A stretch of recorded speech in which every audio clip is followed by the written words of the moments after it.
lot of fun with it on social media, and that was what really caught my eye is as far as what you were doing on social that other people were not. And you the Office stories that you've done with the kind of some of the music from The Office and sort of introducing everybody. You really, it seems like it must have boosted morale significantly because everybody gets to do a little bit of playing at Definitely. work. That is so awesome. And how have you found it with your customers? Do they interact with you like I watch your snaps or I watch your posts on IG? Do your customers are you noticing that they actually engage with you on those platforms as well, even when it's not related to dental? I definitely feel like it's been brand building. It's not only been internal marketing, it's been external marketing as well. I mean, we've been able to capture people in our area, in the tri-state area, through Instagram stories, by using the locator service and being able to bring in people from here and answer questions that they have. I mean, that's like the first step, and then to answer more questions and then possibly bring them in.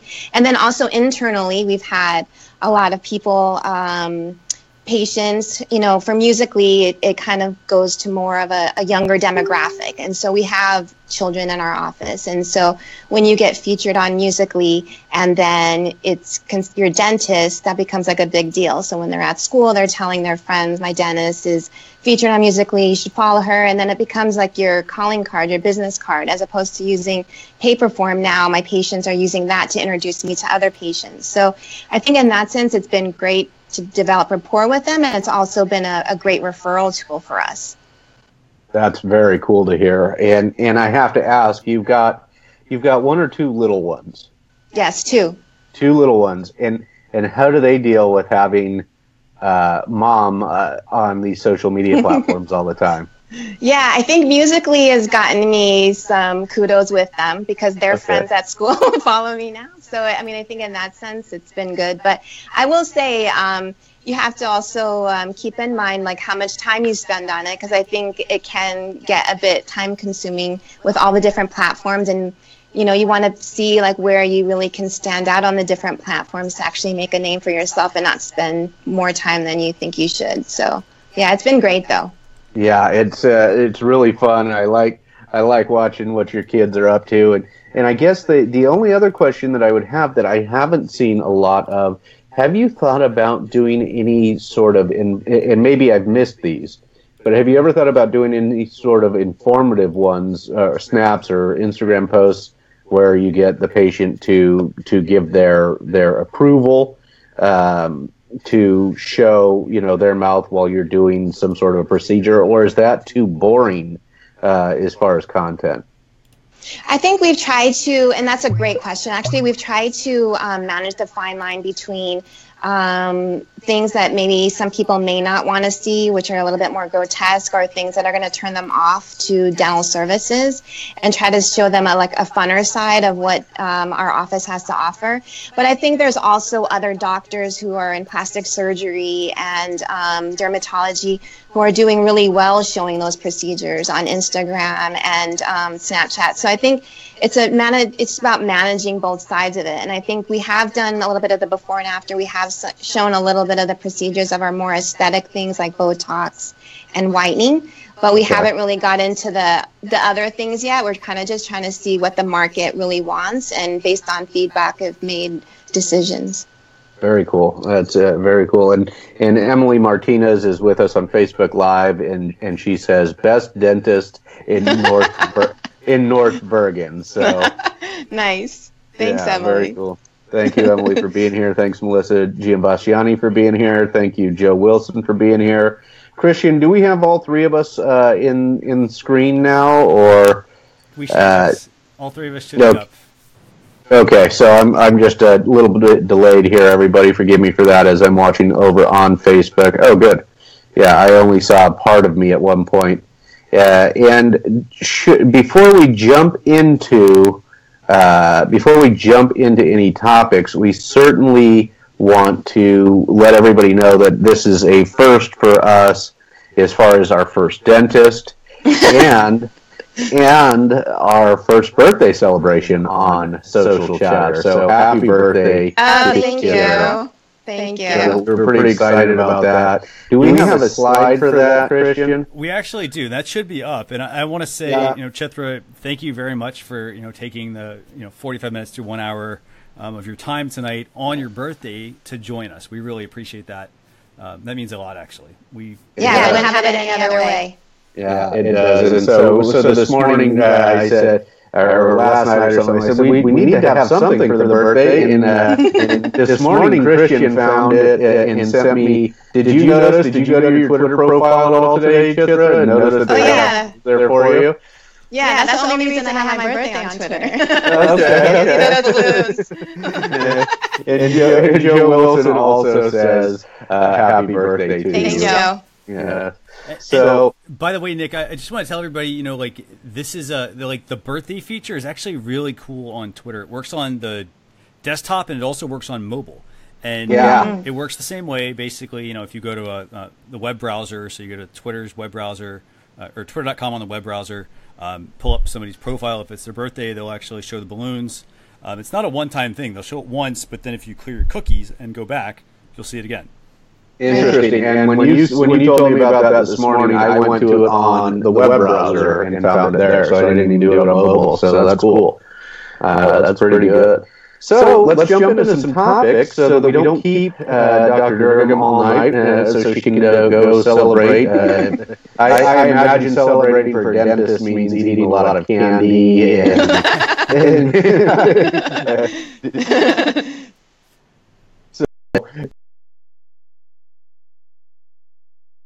for tonight. Not necessarily. Well, I think this could be good for businesses, but it's not. On the face of it, doesn't seem like it is a business related item, but an item that I think is quite important. And this came out 2 days ago, and this is on the Facebook newsroom, their own blog. And they are making Facebook Live more accessible with closed captions. Today, on June 6th, they were allowing publishers to include closed captions in Facebook Live, helping people who are deaf or hard of hearing to experience the live videos. So now, if your captioning settings are turned on, so that's something you actually have to do on your end before you go live on Facebook, you'll automatically see closed captions on live broadcasts when they are available. So over the past year, daily watch time for Facebook Live broadcasts has grown by more than 4 times, and 1 in 5 Facebook videos is a live broadcast. So 20% of the videos on Facebook is live.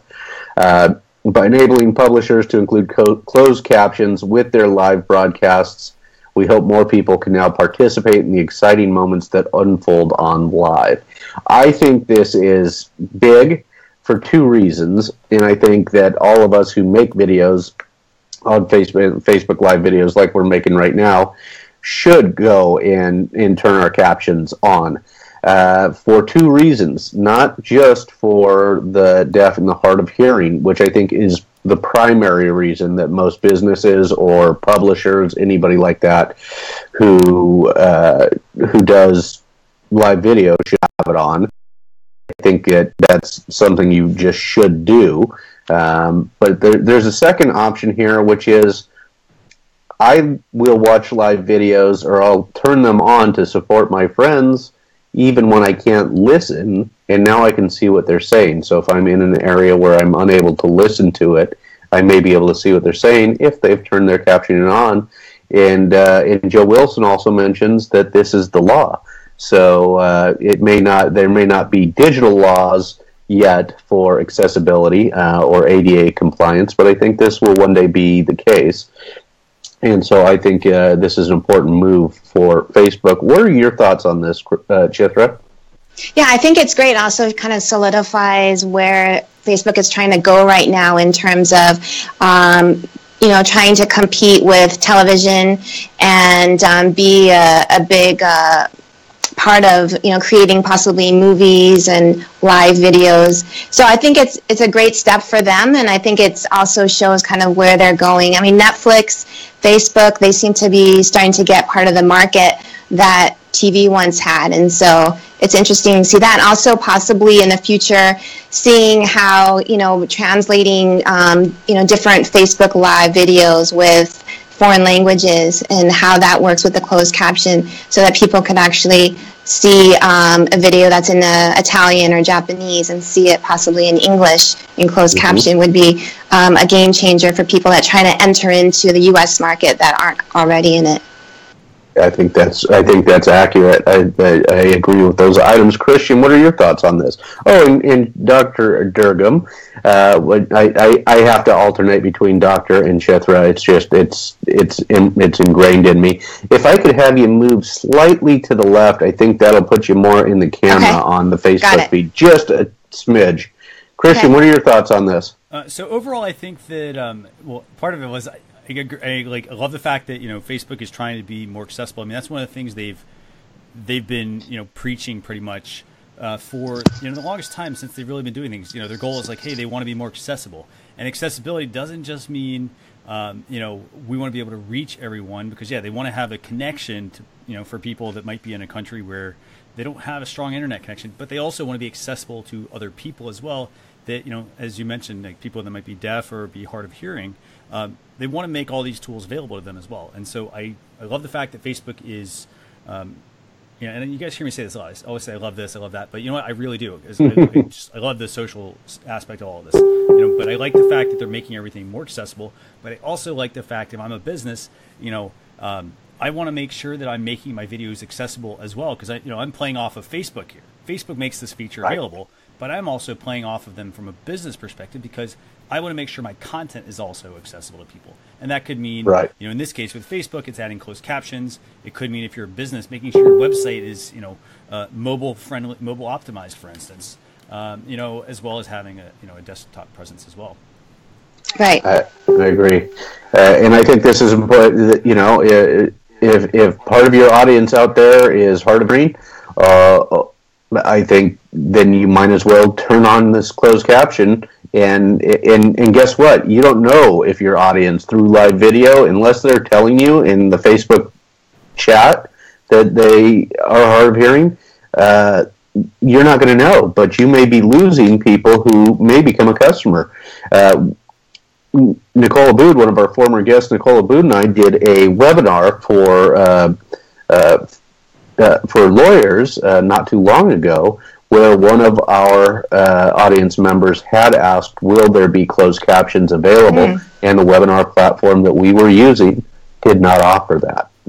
So that was, and she said, that's okay, that's all right, I'm pretty good at reading lips, but I really wish for her that we had known ahead of time, so that would have altered our the use of the platform that we used. I'm pretty good at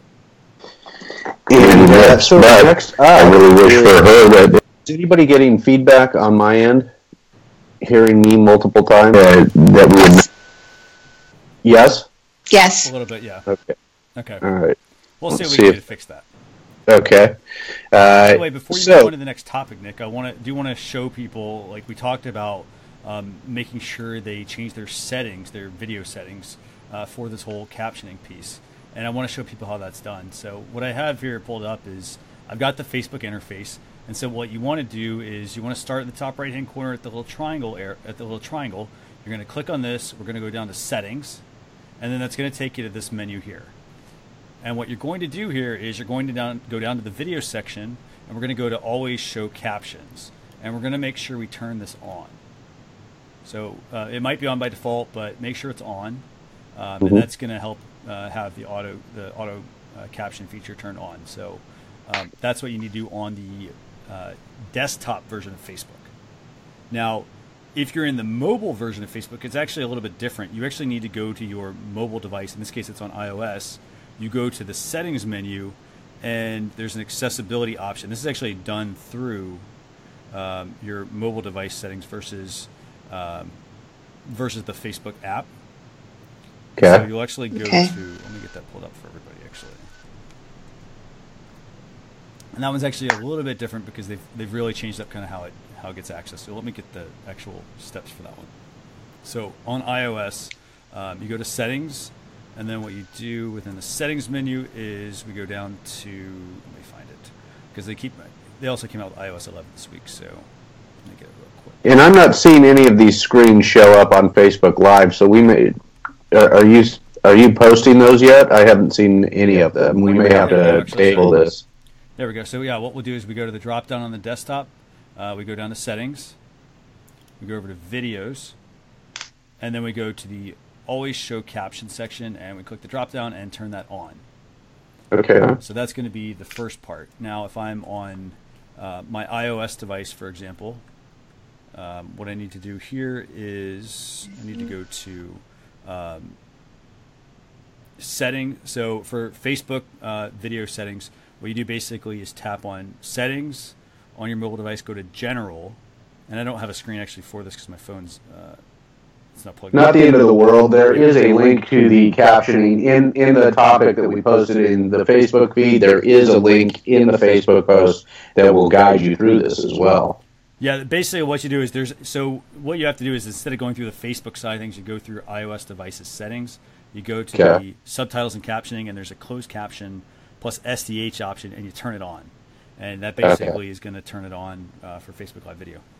Excellent. Excellent. Cool. So topic 2 comes from Instagram, a Facebook company. And in fact, all of our topics today are from Facebook, Instagram, and Snapchat, the major competitors at this point in time. Topic 2 is Instagram ads. Can now link to brands' messenger accounts. Instagram ads can now link to brands' messenger accounts and bots. So brands links, and this came out last week, last Thursday. Brands links can be attached to a photo, video, or carousel ad on Instagram and use referral codes to open a specific messaging thread on Messenger. So Facebook is continuing to find ways for its 3 major brands, which are main Facebook, Instagram, and Messenger, to complement one another. In the latest example, brands can now buy ads from Facebook to run on Facebook's photo and video sharing app that link to a marketer's account in Facebook's messaging app. The extension of Messenger-linked ads to Instagram follows their rollout to Facebook's news feed last year and further rounds out the relationship among its properties. The move also builds on Instagram's and Messenger's pushes to each become more of a commercial conduit for businesses following last year's introduction of page-like business profiles on Instagram and commerce-enabled chatbots on Messenger. So, for example, some marketers are looking at Messenger as a new alternative to email marketing, which I'm not thrilled about as a Messenger user. I don't really want to get messages through Messenger unless it's somebody I know. However, once a brand starts a conversation with someone on Messenger, they can continue that conversation over time, sending a person notifications and sponsored messages on Messenger in place of promotional emails that may get lost in an inbox. And while a person who clicks an ad to visit an advertiser site but doesn't buy anything typically makes a brand start from scratch to win them back, a person who is clicking on an ad to open a conversation in Messenger can at least be reached directly in Messenger. So they didn't, just because they didn't buy anything, they didn't click through to the advertiser site, they can still be reached. So I think this is probably long-term a good move in the Facebook attempt to become a WeChat type, or not a is it WeChat in China? Or yes. WeChat. WeChat. And it feels like this is their move to kind of make everything intertwined or integrated and to become more of a WeChat where you do more of your commerce through all 3 of their major platforms. But my initial, as a consumer, my initial feeling is I'm not thrilled with this. As a marketer or somebody in marketing, I think this is probably a good move. Dr. Durgam, what are your thoughts? Yeah, haven't been using Facebook Messenger that much, so I'm curious to see like how this actually works out for them. I'm sure it's like something that other people are using a lot, but I think for my business, being able to answer questions of people after they've seen an Instagram ad would be game changing, and then to be able to follow them through with all the questions that they may have would make a big difference. I do know that we actually do something somewhat similar in our office with a different program that's specifically aimed at our patients, where we send them information and then we can kind of track based on certain phone numbers and based on, different quality leads, what it is that they're interested in, and we can follow up with them. I'm not sure if I would get that same data with Messenger, where I don't want to continue to bother somebody about something that they may not be interested in, but like you were saying earlier. But I think it's definitely better than just putting out an ad and then them looking at it, and the view is the only data you really have as to, what they think about it. You don't know if they have further questions. You don't know what they're thinking about. And so getting that additional information and possibly somehow quantifying that could be a big leap for our office. Yeah, I like that. Christian, what about you? What are your thoughts on this? So overall, I love this idea. So here's the thing: when you read through this initially, and you're like, "Well, hey, what the heck is this? Instagram ads? I'm not using Instagram ads." And then it talks about brand messenger accounts, and then it gets into the kind of the shady side of things. That you talked about, which is being able to still have conversations with people because now you're connected. So if I were to strip that last piece out, where I could still have conversations with people. The part where I think that this is going to be extremely valuable is in the fact that somebody can watch an ad and you can take them to a messenger conversation, but not just like, hey, let me open a conversation and ask them a question, but you can tie in bots based on what somebody has done using that messenger referral code to then take them to more detailed information. And that information could include things such as more, it might be, for instance, maybe a video about a product. It could be additional, for example, depending on what people are selling, it could be like different color options that are available. But you can also direct people directly to buy the product. And that's where I really see the value in this, because I'm not going to have to deal with, I spent money on an ad, somebody saw it, and hey, they went to a landing page, and then I have to have, a whole nother part of the funnel. This is actually saying, hey, somebody saw my ad. If they, I know they're interested to a certain degree. If they click through, and I have them then going over to say that messenger funnel per se, let's get myself in front of funnel, I can then, funnel them right into, something that makes a lot of sense for them at that point. It's not like hey, like they kind of have to, think about it and whatnot. I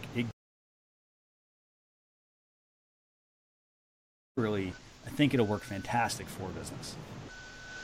Yeah, I agree. I think for businesses this is good. As a consumer, though, that whole that shady side that it starts with is but generally I've become accustomed. If I found that it is very efficient or very effective, I usually concede.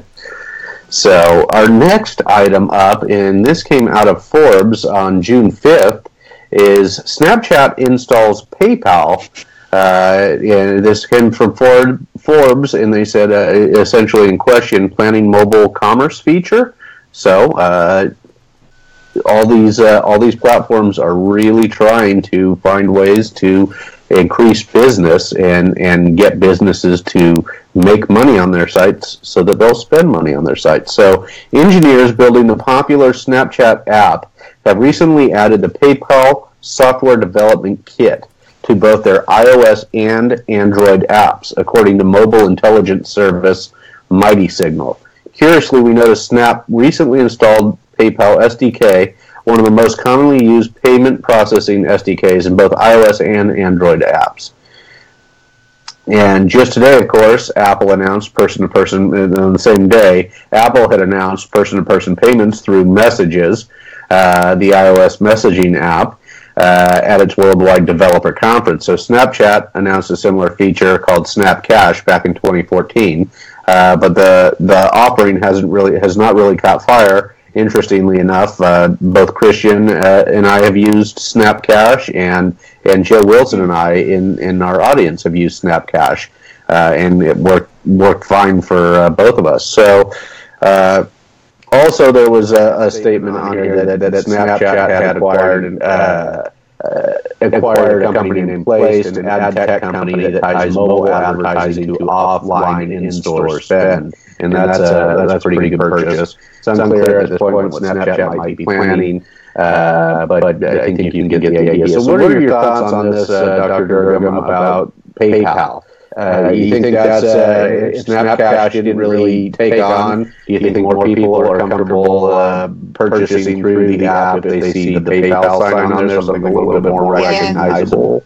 Yeah, definitely. And I think it solidifies kind of also where Snap is trying to go in terms of more product development, possibly trying to sell more of its product. And it seems like whoever is able to, be able to, do this monetizing game the best could be the clear winner at the end of the day. Because like you mentioned before, WeChat, I mean, China has done such a phenomenal job with that, being able to almost eliminate the use of, hard cash and be able to just use the QR codes. If somebody can actually propel their platform in that same respect, we would be probably declaring winner at that point, because you can't really touch anyone after that. I also think that it's great because it possibly could enable other people to interact in a different way and use the platform more. So if you're already comfortable with PayPal, you have a PayPal account, and you're using it now, and you feel comfortable with it, you're going to use the app more than you would use another account. So it's definitely a great feature that they're adding.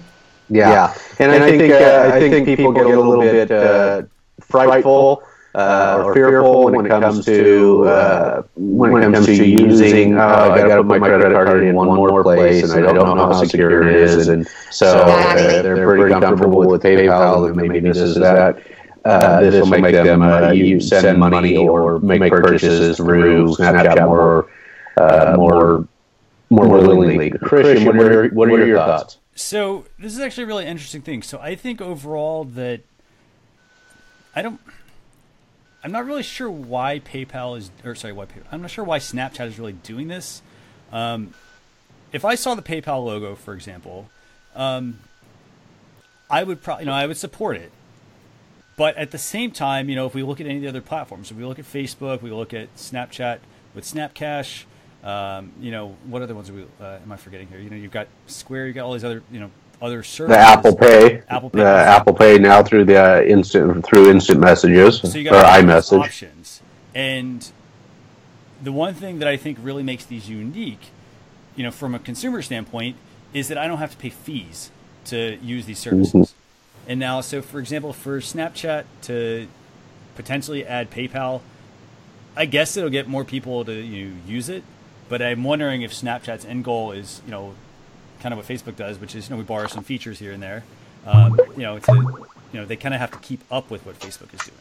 So if Facebook, for instance, says, hey, we're not going to charge you and you can send money, Snapchat, I think, on the other hand, adding PayPal, it's not going to get rid of the fees, and I think that's one thing that people don't like. There's fees with everything these days.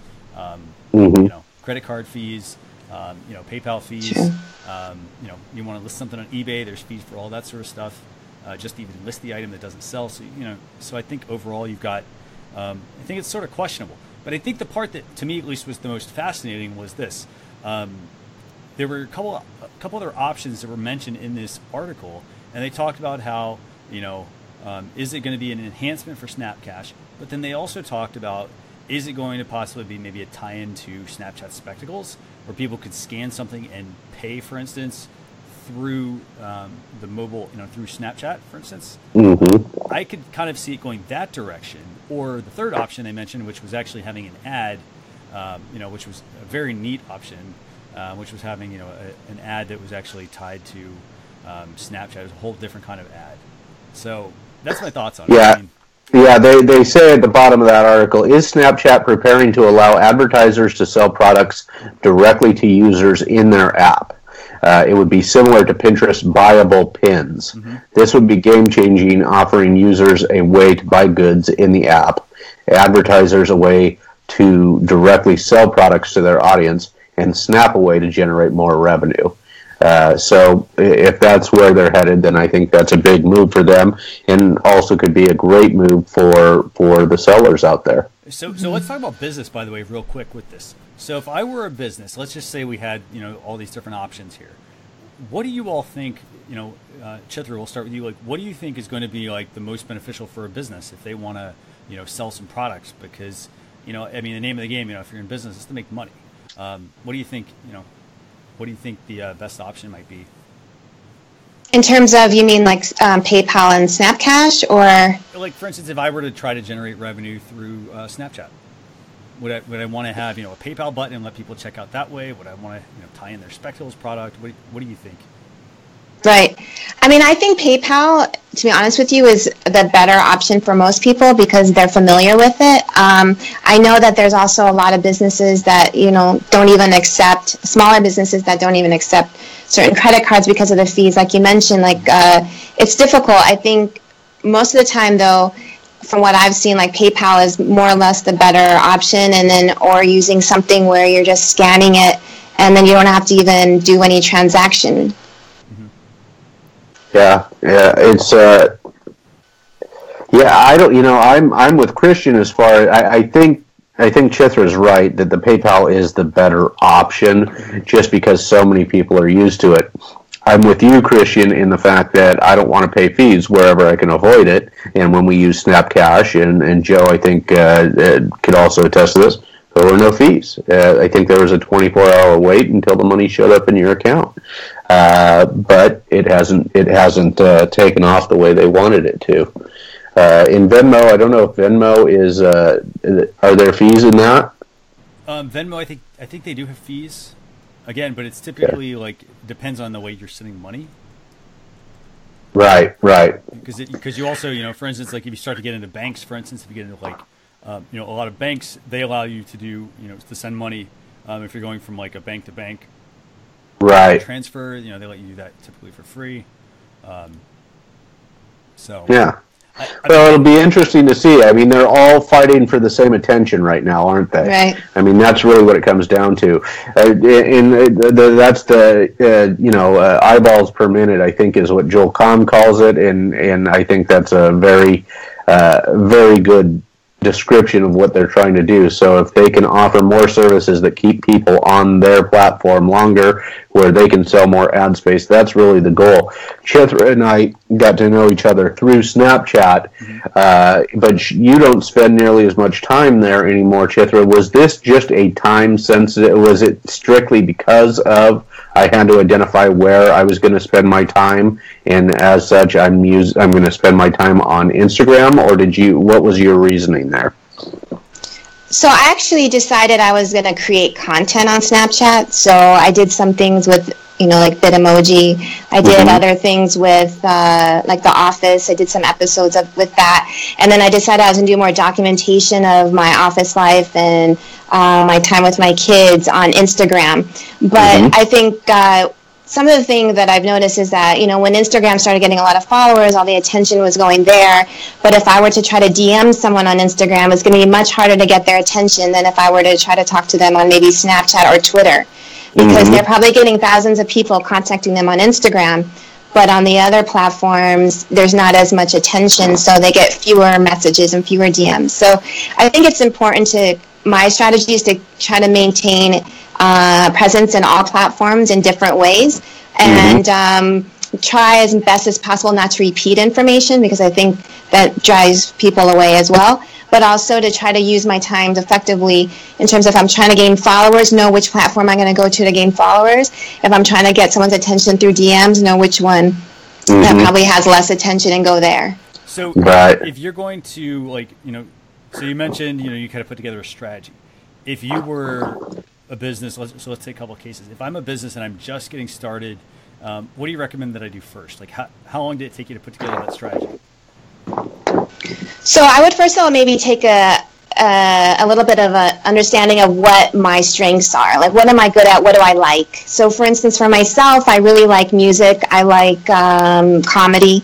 So whatever I thought that I could do in terms of the creative to use that efficiently, I thought that would be the best way of moving forward. So for everybody, I guess they look at their strengths and then they see where they can use that. Some platforms are more able to take anything that you dole out there, and then other ones are a little more confining, like Musically, where you have to only use music to basically make your content. So I think as a business, I think starting out, deciding how you want to use each platform and get on a regular schedule of doing that, and then try to get people's feedback. What do people like? Where are you getting the most followers? Where are you getting the most likes? And then maybe go in all on a couple of platforms where you see you're getting the most attention. I think that's, in my opinion, the best strategy, and constantly change things and see, where things are going. So maybe the time of the day when you're posting the information, the type of content you're posting, who is in the content. Is it just you, or is it more people? Just taking into account everything and constantly making changes based on the information that you've got. Excellent point. That means you don't just create one strategy and stick to that strategy forever. You have to constantly be adapting. Yeah. Right. So excellent. And our fourth topic for the night, I also want to thank Mo Lilienthal for being here. Thanks, Mo. We appreciate it. And our fourth and final topic for tonight, and before we get into some tools, is also a Snapchat story. This is interesting for me, being a regular user of Snapchat. London gets the Snapbot treatment as Snapchat spectacles launch in Europe. So, and they're bringing back the way they did it in the U.S. Before they were made easily available. They brought back the Snapbots. Snapchat is bringing its cute Snapbot vending machines to Europe, letting Snapchatters in the region get their hands on a pair of spectacles for the first time. The unusual distribution, and this comes from thedrum.com, and this came out about 6 days ago. The unusual distribution strategy for the camera-equipped glasses follows on from a similar initiative in the U.S. Landed on Friday, June 2nd, simultaneously in London, Paris, Barcelona, and Berlin. Bright yellow machines will be popping up in surprising locations throughout Europe this summer. Notoriously secretive company is not releasing locations ahead of time, instead teasing them on dedicated website, which users can check 24 hours ahead of landing time. So this is really interesting, because when they did this initially, and we wondered if it was well past time, at least Christian and I had wondered if it was well past time to now distribute them online and make it easy for everybody to go hold of them. They just kept holding to this Snapbot idea, and they're doing it again. What are your thoughts on this, Chitra? I waited in line for 10 hours one morning, and from 2 o'clock in the morning to 10 o'clock. So I have some personal feelings about it. I mean, I definitely thought it was worth it getting it. And then when I found out I was online, I thought, well, now it doesn't have the same cachet that it did before. And I don't know if it was worth spending all that time. I'm surprised, actually, that they're doing it again now in another country. I don't know. I don't know if it will have the same cachet. When they were showing some of the video, I think, on that, I didn't see the line, so I'm not sure if it's getting the same type of reaction. But I think it's a great strategy on their part to try to make it seem different, that people will want to come, that unique item that you can't get anywhere else. If someone's not able to get it from online resources, that they could possibly stand in line and get it and then show their friends. There's something to that, and it worked for them really well here in the States the first time that happened. So I guess they don't want to break the mold. I guess not. Christian, what do you think about this? Before we go to Christian, we've got some comments from Joe over here in the. He says they were still in Venice a month or so ago, so that the Snapbots were there, which is interesting that it stayed there that long. And he said it's great marketing, which I agree with, but it got to the point where I thought that they may have been losing sales based on it. But they didn't seem concerned with that. And, and then he mentioned that it's also tourist season in Europe right now. A lot of us Yankees are heading over to Europe. And maybe maybe others who are taking summer off will also be going on holiday, and it certainly seems to have worked for him. But I think it went on longer than it should have. Christopher Farrell says scarcity creates demand, and I think that's true as well. So, what are your thoughts, Christian? So, overall, I think that here's the thing. I like the fact that they're slowly rolling this out. I think a lot of people, they forget that these things can be used for more than just Snapchat. So, like, Snapchat is giving you this awesome little camera for $130. I think you hear me talk about this a lot. I think from a rollout standpoint, I think it was a brilliant rollout. It creates that whole scarcity, thing that they need to really make it popular. But I think at the same time, Snapchat also is, they're running into some issues with a lot of their major supposed Snapchat influencers also defecting. They're going from Snapchat over to Instagram. So I'm glad that they're rolling this out. I do think, kind of what you guys have said here, they're losing a little bit of steam with this.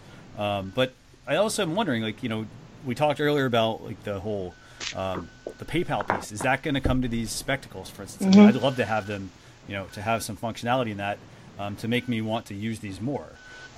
That's the only way that this sort of thing is going to get mass adoption, I think, is, for more people to use them, to get out there and do it. And I don't, honestly, I wonder, does Snapchat need to do a better job at promoting the product? And I will say this, I'm an Apple fanboy. I love Apple products. Apple had, WWDC this week, and, they came out with, at least in my opinion, I thought they were pretty good, really good updates, actually, across their hardware. They came out with HomePod. They came out with all these things. But here's the part that, fascinated me the most about this. They came out with all these products, but they also present them in a way that shows people using them or giving them the perception of how they can use them. And they're giving them the perception that, the product actually is something that, that they will be able to use in different parts of in different facets of their life. And I think that's the same thing that needs to happen with Snapchat. It's not about showing somebody a video saying, "Hey, this is how I can use the product." If it's if I'm Snapchat selling the product, I need to actually show people, people actually using, real people using the product. I need to get out there and reach some of those influencers, either bring them back in or find the people that are still on Snapchat. They're still building a presence there. And have them actually help market the product for me.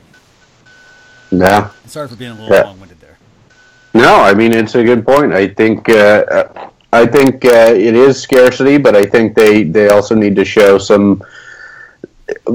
The thing that I've noticed with most, and I'm no better because I have not gone out to really use them and make good quality content with my spectacles, but I think the worst part about it is you see the same stuff over and over, much like you do with drone feed or drone footage.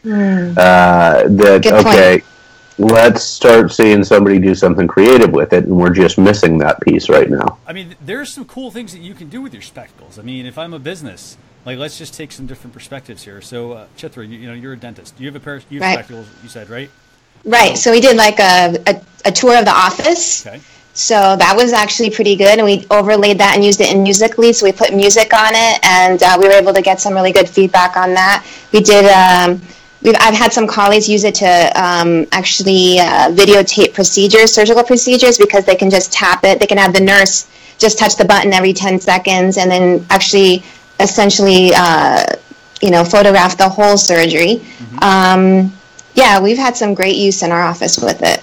And by the way, Nick, I think at one point, didn't we talk about a surgeon at some point? Yeah, I believe he was a heart surgeon, if I'm not mistaken, who had done some very innovative stuff. And I think in very hands-on types of businesses, I think that they would be yours as an example, Chitra.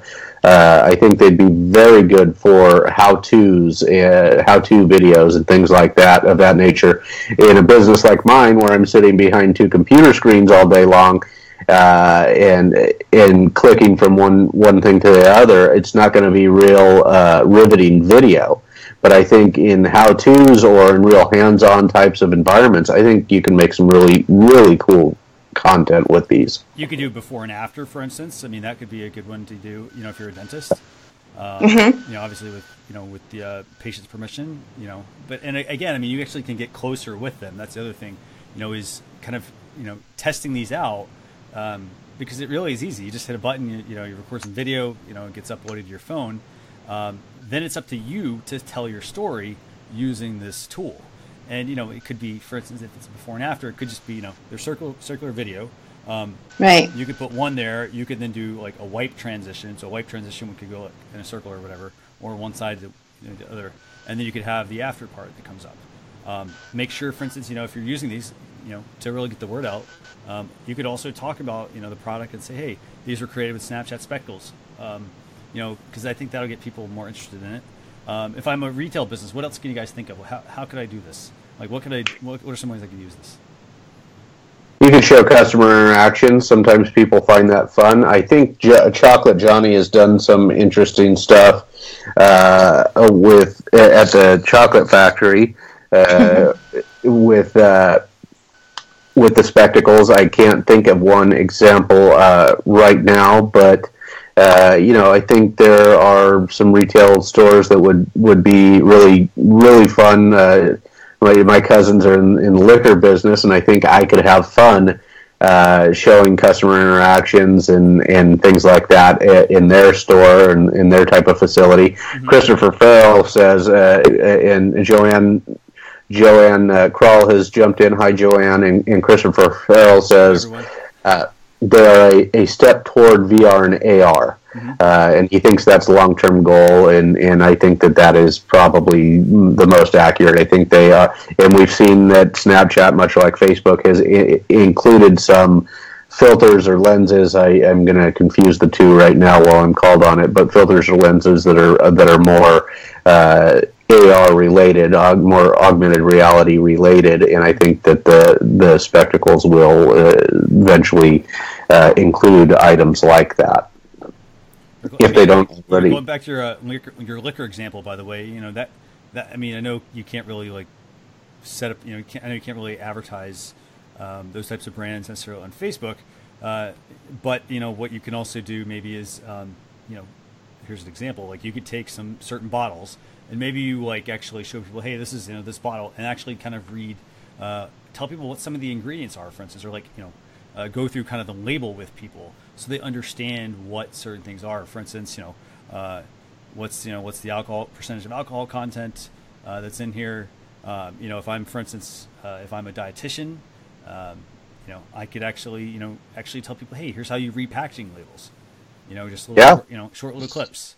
That you can then stitch together into a longer video or something. And even maybe like sports, it would be great like to sell products with sports, or the NFL or NBA, using them, like the players using them maybe in practice and showing how they're used. I know Mark Cuban does a lot of different videos on Musical.ly where he shows like his team, the Mavericks, what they're doing during practice. Like I think that the depth of scale that you can get with the spectacles, like throwing the football, catching the football, you can't get that on any other, anything else like a camera or a phone. Mm-hmm. In fact, Chithra and I are both fans of UFC, and it's one of the things we have in common.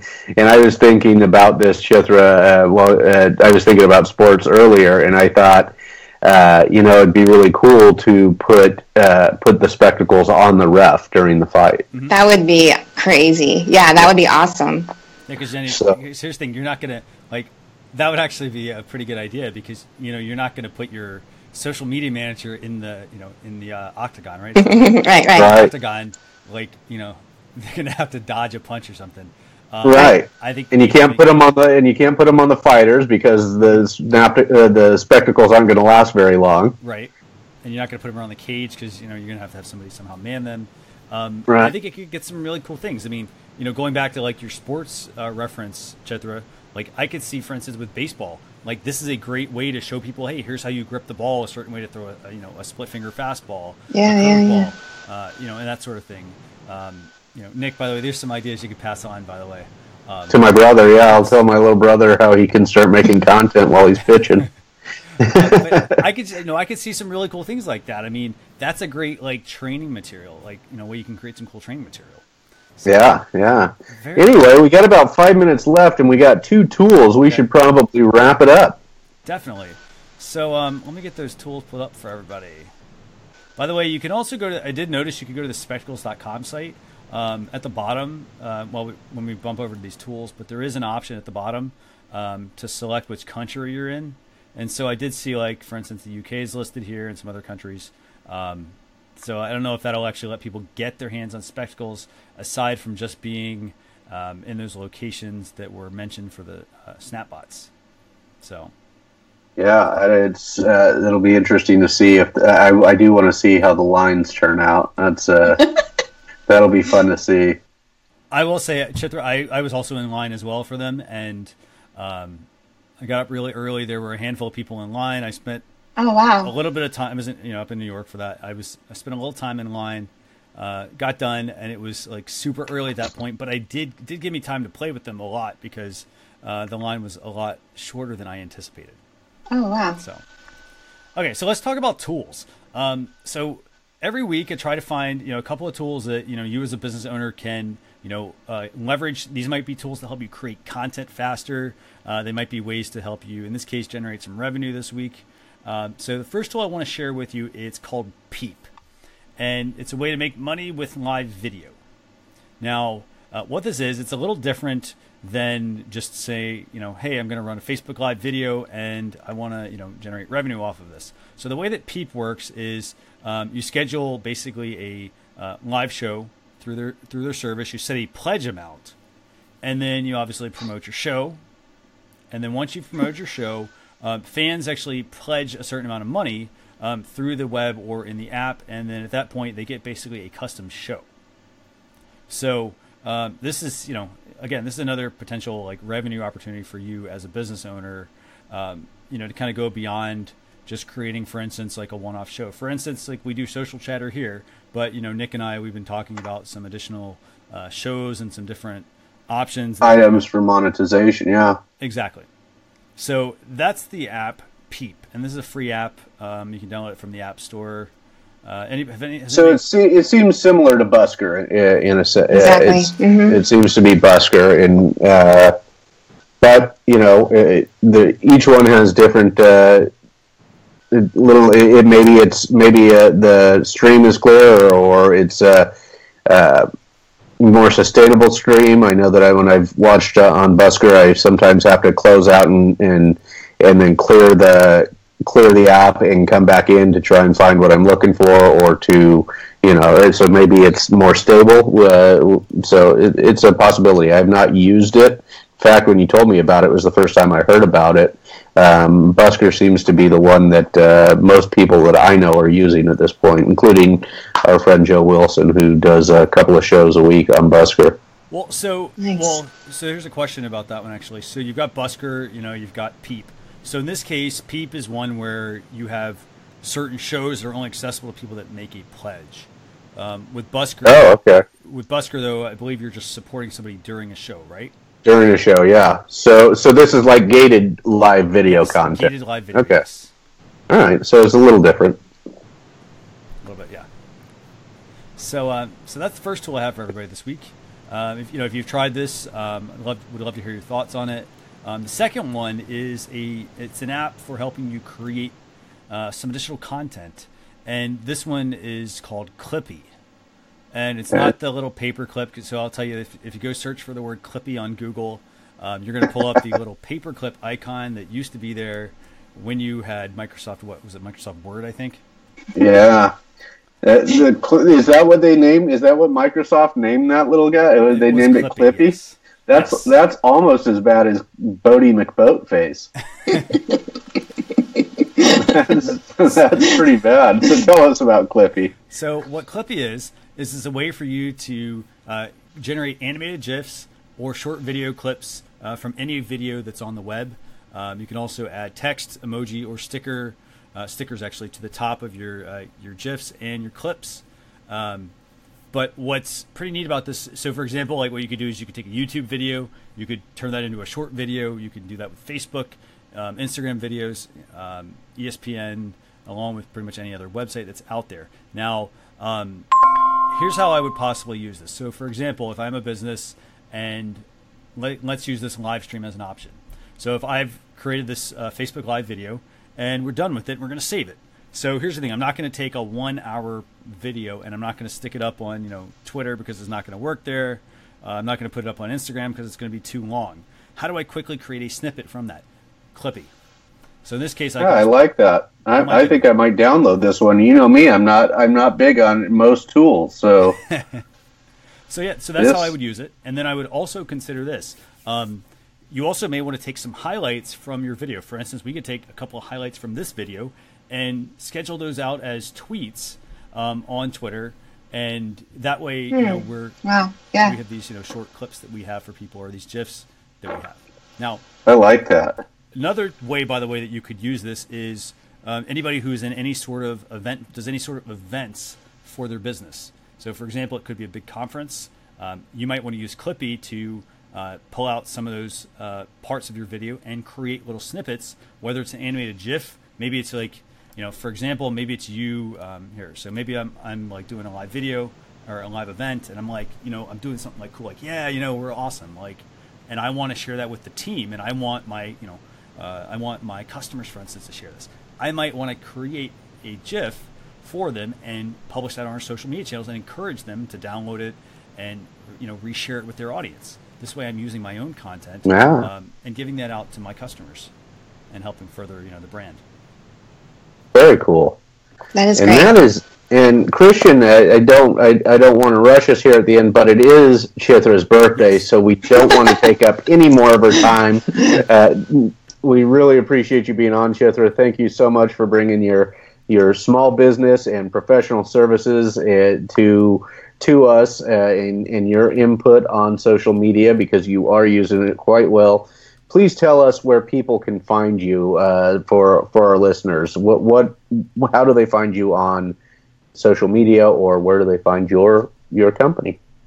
So I'm on Instagram, Snapchat, and Musical.ly at Dr. Durgam, DRDURGAM. That's my username. And then Twitter is dr_Durgam. And then my website is adentalonline.com. But anytime, if anyone has any questions about anything, feel free to contact me, whether it's social media, dentistry, UFC.